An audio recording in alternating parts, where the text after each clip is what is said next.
সদায় শ্রীমূর্তি সেবন, সকল সাধন শ্রেষ্ঠ, যত প্রকার সাধন আছে সকল সাধন শ্রেষ্ঠ এই পঞ্চ অঙ্গ কৃষ্ণ প্রেম জন্মায়। এই পাশে অল্প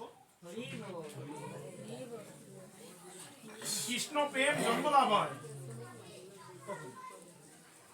এই পাশে অল্প সঙ্গ যদি হয় জীবনে, কিন্তু এসে যদি আমরা সাধু সঙ্গে এসে যদি আমরা কি করি, যদি সঙ্গটা সাধু সঙ্গটা লাভ না করতে পারি, সাধু সঙ্গে এসে যদি কিছু না নিয়ে যেতে পারি, অন্যের যদি কি আমরা পাপ নিয়ে যাই, অন্যের যদি কিছু অন্য কিছু নিয়ে যাই, তাহলে কি হবে?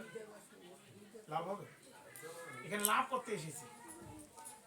এই জন্য প্রেম বিবর্ত গ্রন্থে বলেছে যে সংসার ভ্রমিতে ভব ক্ষয়ন মুখ যাবে, সাধু সঙ্গ সংগঠন ভাগ্য করে হবে। অনেক সৌভাগ্য ফলে সাধু সঙ্গ দিবে লাভ হয়। সাধু সঙ্গ লাভ হলে কি হয়? সাধু সঙ্গ লাভ হলে কি হয় প্রভু? শুরুতে সাধু সঙ্গ যদি লাভ হয় কৃষ্ণের নিকটে যায়। সত্যি কথা। কেমন করে? সেজন্য শাস্ত্রে বলেছে যে কাম করতে দাস হইয়া তার লাথি খায়, ভূমিতে ভূমিতে যদি সাধু বলতে পায়, তার উপদেশ মন্ত্রে পিছাসি পলায়, কৃষ্ণ ভক্তি পায় তবে কৃষ্ণ নিকটে।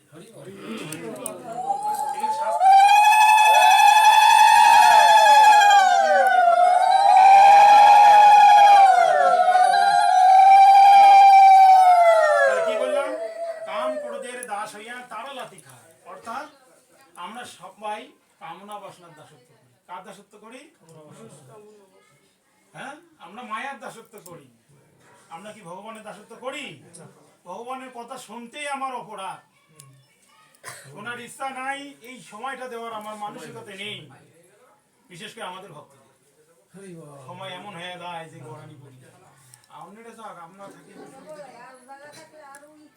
তাহলে প্রথমে যে 5টা অঙ্গের কথা বললাম, তার প্রথমটা সাধু সঙ্গ। কৃষ্ণ ভক্তি জন্ম হলে হয় সাধু সঙ্গ। কৃষ্ণ প্রেম জন্মেতেও কোনো মুখ্য অঙ্গ ভক্তদের জানতে হবে। প্রথম অঙ্গটা হচ্ছে মুখ্য অঙ্গ হচ্ছে কোনটা?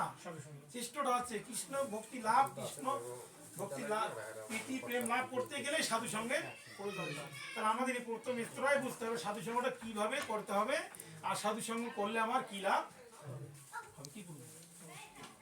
যা করবো যদি আমি বুঝি না, আমাদের লক্ষ্যটা কি সেটা যদি আমরা উপলব্ধি করতে পারলাম না, তাহলে উপনীত কোনটা হবে? আমাদের সব অনুকূলই হবে, কোনো কিছুতে এগিয়ে যাওয়া। তাহলে প্রথমটা আমাদের সাধু সঙ্গ। আর যে ভজনের কথা বললাম, এই যে পূর্বীন বৈষ্ণব বন্ধন, যে ভজনের শুরুর প্রথম যে কিছু যে কার্য আছে, মানে স্তর রয়েছে, আমরা তো পারি না ভজন সাধন করতে, কিন্তু শুরুটা তো আগে শুনবো কোনোদিন গান।